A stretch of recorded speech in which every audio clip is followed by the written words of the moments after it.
Voilà, pour moi c'est bon. Et quand tu veux parler, tu peux démarrer. Bonjour, donc je suis Anatole Khelif, je suis mathématicien. Je m'intéresse à la logique, c'est-à-dire à l'étude des fondements des mathématiques, et également à la théorie des catégories, c'est-à-dire au lien entre les différentes structures mathématiques. Je m'intéresse aussi à certaines applications, par exemple à la physique, ou bien à des relations avec la psychanalyse. Donc j'anime un groupe de travail qui s'appelle le groupe de travail en logique catégorique, qui se tient dans les bâtiments de l'université Denis Diderot. Alors quel lien avec le sujet out of atmosphere? Alors beaucoup de physiciens qui s'intéressent à la structure fondamentale de l'univers, c'est-à-dire les liens entre l'infiniment grand, en gros la théorie de la relativité générale, et l'infiniment petit, la mécanique quantique. Dès qu'ils essayent d'unifier ça, ils ont de gros problèmes mathématiques. D'ailleurs que nous aussi, on a du mal avec ce genre de problème. Alors ce qui est assez curieux, c'est que le type de maths demandé par les physiciens ou le type de maths demandé par les psychanalystes s'avère être très très similaire. Comme quoi y aurait-il une sorte d'analogie sous-jacente entre la structure du monde et la structure de notre propre esprit? Bon, j'en sais rien, mais bon, c'est déjà quelque chose à creuser.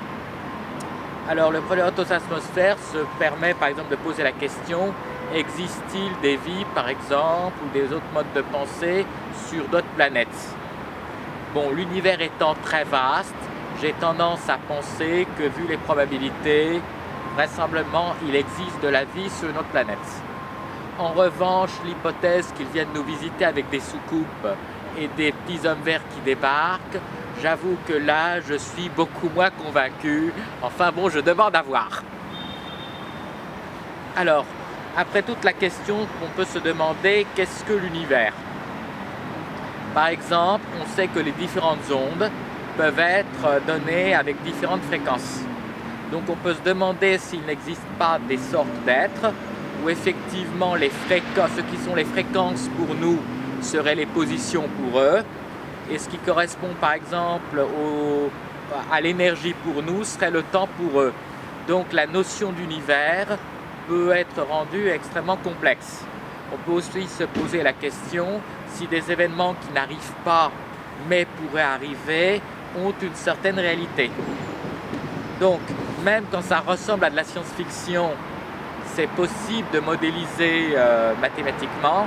Après, il faut revenir sur Terre, en gros revenir à l'atmosphère, parce que de toute façon après, c'est l'expérience qui va trancher. Alors pour la question de Big Bang, on se pose la question: y a-t-il un avant le Big Bang ou y a-t-il un après un Big Crunch éventuel? Il faut déjà se poser la question de l'avant et de l'après. De quoi est fait le temps? A-t-on plusieurs temps? Le temps a-t-il une réalité?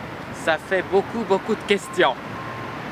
Donc nous, on essaye, moi avec d'autres, d'essayer de donner des modèles mathématiques cohérents. Maintenant, la cohérence mathématique ne garantit pas la réalité physique. Comme toujours, c'est l'expérience qui va trancher. Merci.